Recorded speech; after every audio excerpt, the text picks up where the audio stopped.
Haleluya, haleluya, shalom, blessed people. Kiranya berkat dan damai sejahtera dari Allah menjadi bagian kita sepanjang hari ini. Bersama saya Pendeta Theodorus dalam channel Rumah Berkat, House of Blessing. Hari ini tema kita adalah Aku Mengasihi Tuhan. Ayat pokok kita terambil dari Mazmur 116 ayat 1 dan ayat 2. Begini firman Tuhan. Aku mengasihi Tuhan sebab Ia mendengarkan suaraku dan permohonanku. Sebab Ia menyendengkan telinganya kepadaku, maka seumur hidupku aku akan berseru kepadanya. Saudara, sebelum kita membahas ini, ada pertanyaan singkat. Mungkinkah kita mengasihi Tuhan? Jawabannya sangat sederhana. Sangat mungkin. Karena Alkitab melalui pemazmur yang barusan kita baca ini, dia menuliskan aku mengasihi Tuhan. Perkataan pemazmur pastilah atas ilham Roh Kudus, sehingga frasa pembuka ayat ini menjadi sebuah keniscayaan bagi kita untuk mengatakan aku mengasihi Tuhan. Namun demikian, saudara, pernyataan aku mengasihi Tuhan tidak datang sekonyong-konyong untuk dapat kita ucapkan begitu saja. Nah, pernyataan seperti ini bukanlah tanpa alasan yang jelas, bukan juga sekedar kata-kata, karena sebuah hafalan dari ayat Alkitab seperti yang kita baca. Tetapi, hal ini terjadi oleh dua hal. Pertama, oleh iman. Yang kedua, oleh pengalaman hidup kita. Saudara, mari kita perhatikan ayat 10 dan ayat ke-11. Aku percaya sekalipun aku berkata, aku ini sangat tertindas. Aku ini berkata dalam kebingunganku, semua manusia pembohong. Di ayat 10, pemazmur berkata, aku ini sangat tertindas. Dan keadaan tertindas itu telah membuatnya kebingungan, lalu berkata dengan nada keputusasaan, semua manusia pembohong. Perhatikan, kebingungan dari kata kerja Ibrani menunjukkan ketakutan mental atau kepanikan. Saudara, ternyata pemazmur ketika ia menghadapi masalah, ia pernah punya harapan mendapatkan pertolongan dari manusia. Dan akhirnya ia kecewa, ia frustasi, ia kemudian mengalami ketakutan dan akhirnya kepanikan. Tetapi kemudian ia sadar bahwa ada Tuhan yang dapat ia percayai. Nah, inilah prosesnya, saudaraku. Dari peristiwa yang mengancam nyawa pemazmur ini, entah karena penyakit, entah karena pengkhianatan, demikian kata para ahli. Nah, menurut saya, penyakit atau pengkhianatan itu hanyalah beberapa jenis dari masalah. Kita bisa uraikan panjang lebar, apapun itu. Nah, dalam ketidakberdayaan itulah si pemazmur kemudian berseru memanggil nama Tuhan. Di ayat yang keempat, Tuhan dari bahasa Ibrani Yahweh, huruf besar semua Tuhannya, ini adalah nama Allahnya Israel. Dan perhatikan di ayat 5 dan ayat 6, nama Tuhan atau Yahweh itu menunjukkan sifatnya, yaitu pengasih, adil, dan penyayang. Serta perbuatannya, yaitu memelihara dan menyelamatkan. Pemazmur kemudian diluputkan Tuhan dari maut, dan ia boleh berjalan di hadapan Tuhan. Nah, ini merupakan pengalaman dalam kehidupan orang beriman. Ayat 8 dan ayat 9. Sekarang semuanya menjadi terbalik, saudara. Tuhan adalah kebalikan dari manusia pembohong, dan ketenangan jiwanya merupakan kebalikan dari kebingungan, dari ketakutannya, dari kepanikannya, yang seperti saya jelaskan sebelumnya. Luar biasa, saudaraku. Jadi betapa pemazmur ketika ia mengatakan, aku mengasihi Tuhan, itu adalah hasil daripada perjalanan imannya bersama dengan Tuhan di saat-saat yang sangat sulit dalam hidupnya. Nah, inilah alasan utama Pemazmur mengatakan, "Aku mengasihi Tuhan." Perhatikan kembali ayat pokok kita, ayat 1 dan ayat 2. Karena ia telah mengalami kasih Tuhan terlebih dahulu, maka ia dapat mengatakan, "Aku mengasihi Tuhan." Lalu perhatikan, Tuhan mendengar doa dan Tuhan kemudian bertindak. Ia memberikan telinga dan tangannya kepada pemazmur. Nah, perhatikan saudaraku. Saya kemudian menggabungkan ayat 1 dan 2 dari kata kerja dan tensa waktu Ibrani, maka kalimatnya menjadi sangat indah. Seperti ini. Aku mengasihi Tuhan yang telah menyendengkan telinganya, yang akan mendengarkan suaraku, permohonanku, dan seruanku seumur hidupku. Dengan demikian, Tuhan Allah, sekali ia menyendengkan telinganya, seumur hidup ia mau menerima semua yang diutarakan oleh pemazmur maupun kita, semua permohonan kepada Tuhan. Luar biasa, bukan? Nah, hanya ada satu penghalang, yaitu dosa. Dosa yang dapat menghalangi doa-doa kita kepada Allah.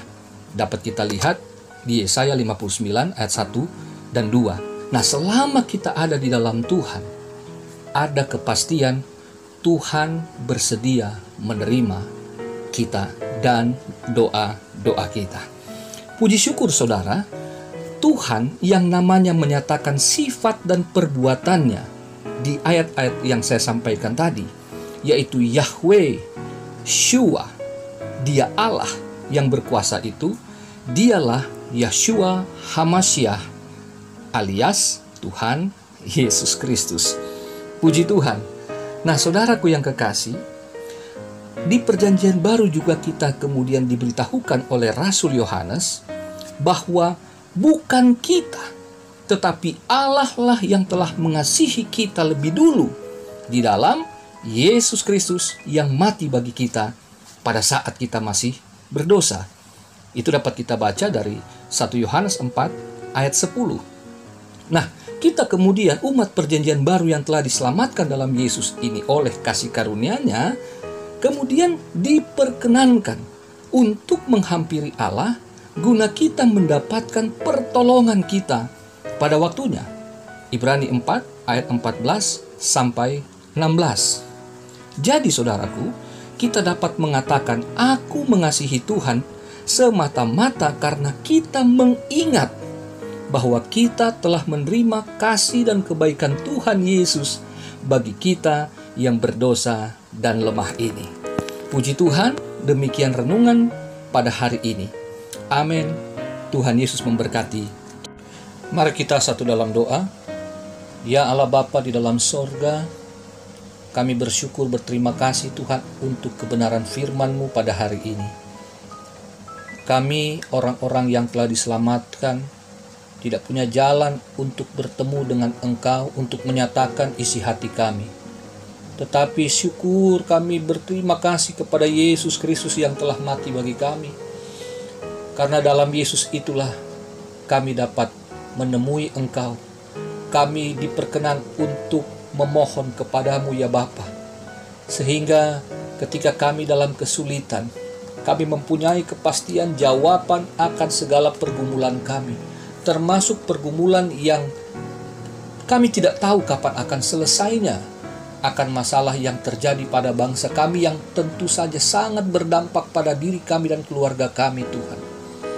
Bapa dalam sorga, kami memohonkan kiranya Tuhan senantiasa kami diingatkan akan kasih, akan pertolongan, sehingga kami menjadi umat, menjadi jemaat, menjadi pribadi yang tahu diri Tuhan, untuk selalu mengasihi-Mu, bukan karena kami punya kasih itu, tetapi karena kami menerima kasih-Mu yang sempurna itu bagi kami manusia yang telah berdosa.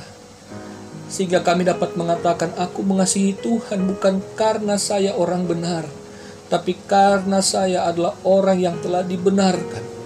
Aku orang yang telah dibebaskan, dimerdekakan dari dosa, dan kini aku berhak untuk mencari Bapa, untuk bersekutu dengan Bapa di dalam Yesus Kristus Tuhanku, Juru Selamatku. Bapa, kami berdoa, kiranya ampuni segala dosa kesalahan kami yang telah membuat doa-doa kami tidak dijawab oleh Tuhan, tidak dijawab oleh Engkau ya Bapa. Tetapi kami bersyukur karena di dalam nama Yesus kami memperoleh pengampunan. Ketika kami mengaku dosa kami, Engkau menjamin dosa kami diampuni dan kami dibebaskan dari segala kejahatan kami. Ya Tuhan, jangan biarkan kami meremehkan kasih karunia-Mu ini, tetapi biarlah sungguh-sungguh kami mengingat akan pengorbanan Kristus, sehingga Tuhan, kami sungguh-sungguh dapat mengasihi-Mu, bukan hanya karena kami diajar oleh manusia, tapi kami diingatkan dari pengajaran-pengajaran firman-Mu, dari peristiwa-peristiwa yang kami lewati dalam masa-masa yang sangat sukar. Kami di masa lalu, masa sekarang, dan yang akan datang, kami mempunyai kepastian Engkau tidak akan pernah meninggalkan kami. Itu sebabnya tidak punya alasan kami untuk tidak mengatakan kami tidak mengasihi-Mu. Tetapi kami mengasihi-Mu ya Tuhan, karena Engkau yang telah mengasihi kami, yang memampukan kami untuk mengatakannya. Kasihanilah bangsa kami Tuhan, kasihanilah setiap orang yang saat-saat ini sedang mengalami ketakutan, kecemasan, kepanikan akibat Tuhan wabah penyakit virus COVID-19. Kami tetap Tuhan bersama-sama bergandengan tangan umat kepunyaan Allah di seluruh dunia, di seluruh Indonesia. Kami juga satu hati, satu pikir untuk berdoa bagi bangsa-bangsa, untuk bangsa kami. Kiranya tangan Tuhan turun, membebaskan kami semua, sehingga Tuhan kami dapat kembali menikmati kebebasan untuk beraktivitas, terlebih dalam beribadah secara bersama-sama dengan umat Tuhan yang saat ini kami harus terpisah karenanya. Terima kasih Bapa, berkati pemerintah kami, berkati para tenaga medis, berkati para relawan semua yang ambil bagian guna penanganan virus COVID-19. Kiranya Tuhan menjaga, melindungi mereka, memberkati, menjadi alat-Mu untuk kebaikan bagi bangsa kami. Terima kasih Bapa. Tuhan jamah jika sekiranya ada jemaat yang saat ini sedang sakit. Di dalam nama Yesus hamba berdoa, apapun sakitnya hamba tidak tahu, tapi Tuhan tahu. Tuhan jamah, Tuhan sembuhkan, Tuhan pulihkan. Berkati Tuhan kebutuhan daripada umat-Mu, baik pangan, sandang maupun papan. Selama kami berdiam diri, kami hanya berharap dan bersandar kepada-Mu. Mari Bapa, berkatilah umat-Mu, biar kami tetap mendapatkan damai sejahtera-Mu. Selama kami berdiam diri, kami tetap dipenuhi dengan sukacita Roh Kudus, untuk kami dapat tetap beraktivitas di dalam rumah kami masing-masing. Terpujilah nama-Mu. Dalam nama Yesus kami berdoa dan mengucap syukur. Haleluya.